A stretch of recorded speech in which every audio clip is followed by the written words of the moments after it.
Stress turns off your thinking, it drains your energy, and in doing so, it keeps you stuck. And the part of your brain that conspires to create and sustain that stress is your amygdala, which is not one thing, it's actually two little peanut-shaped bastards down in the basement of the brain. It's the primitive part of your brain that was responsible for keeping your butt safe back when we were living in caves. It would do things like, oh, holy crap, there's a friggin' lion. Or it would also do things like, get out of my friggin' cave. You know, it was a very, very, very good problem solver in its day. These days, not such a great problem solver, right?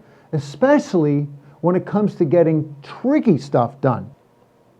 That's why over the last 100,000 years or so, the amygdala has yielded somewhat to the more evolved frontal lobe. This is where executive function takes place, rational thought, creative problem solving. But I say yielded somewhat because the amygdala is still in the game, looking to hijack control from your frontal lobe and keep you stuck in the mental and emotional cave. But what does this have to do with our one powerful solution for getting unstuck? Well, the solution is called Get Prioritized with 5 questions and 2 numbers, meaning you can get prioritized and unstuck by asking 5 simple questions using 2 numbers. And the first of the 5 questions is your knockout punch that takes your idiot amygdala out of the driver's seat.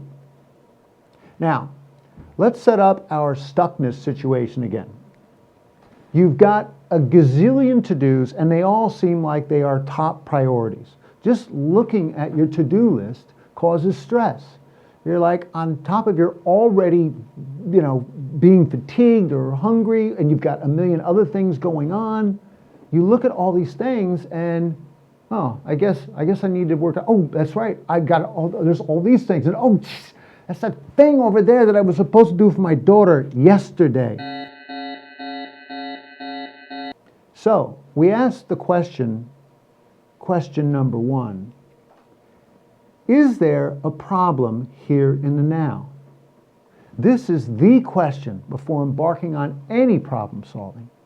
Because if you feel that there's some real problem here in the now, then your amygdala is going to want to get some of that action.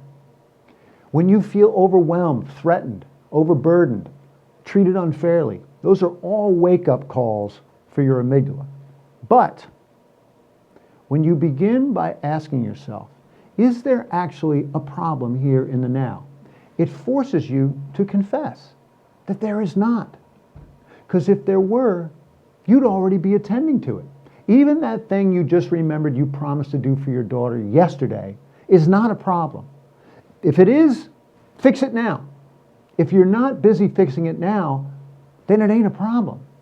And what happens when there is no problem is that your amygdala has nothing to do. Where there is no problem, there is no stress, right? So let's say we are looking again at your to-do list. Is there any problem right here in the now? No, because if there were, you'd be attending to it. You wouldn't be watching Crusher TV. You'd be dealing with that problem. All right. So now that you have the amygdala on a leash with that first question, there's no problem here in the now. You've got a shot at using your frontal lobe to calmly and crisply get prioritized. And you start that process with question number 2. If the gods of doing things only let you do 2 things today, what would they be? That question alone can help you filter out 90% of the to-dos that should not be clouding your mental windshield. Now, I realize it's an obvious question, but A, few people ask this obvious question as a habit, and B, it still might be hard to answer when you have 158 possibilities to choose from, which is fine. That's why we have question number 3, also known as the 3-3-3 method of prioritization. This question helps better distinguish between priorities by bucketing them by urgency. What has to be done in 3 hours? What of all my to-dos has to be done in 3 days? 3 months? You could also do a 1-1-1. What has to be done in 1 hour? What has to be done in 1 day, etc. But 3-3-3 is a pretty good place to start. Again, this seems like an obvious thing, but few bother to apply a filter like this when feeling overwhelmed by competing priorities. And all you have to do to start putting it into action is write across the top of your to-do list 3-3-3.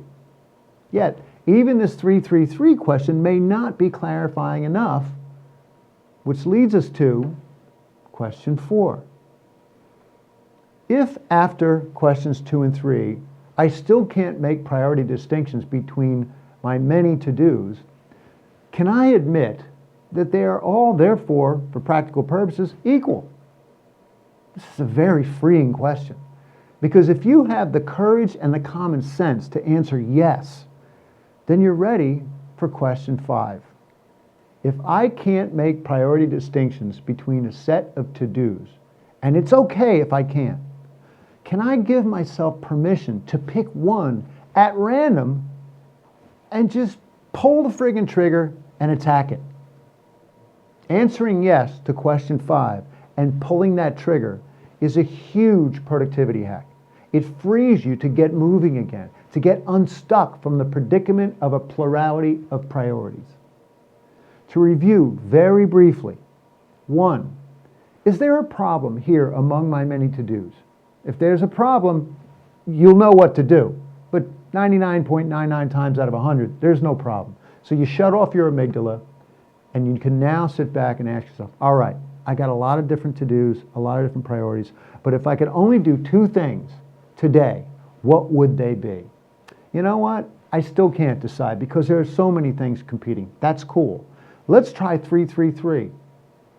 What's due in 3 hours? What's due in 3 days? Try to find those. And if that doesn't work, because there still can be a lot of noise going on up here, then let's agree that those are all equal. And start by just giving yourself permission to yank one down, throw a dart with a blindfold on, pull it down, and bang it out. Start banging it out.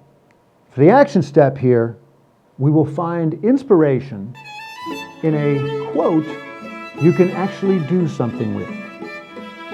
And this quote from Dr. Stephen Covey, the key is not to prioritize what's on your schedule, but to schedule your priorities. See, we often are driven too much by our calendars, which isn't a problem in and of itself. But when our calendar is not populated with priorities, we find ourselves at the end of a busy day having moved nothing important forward. So pick 1 or 2 priorities right now and put them in your calendar. Or make a quick note right now to do so after the show.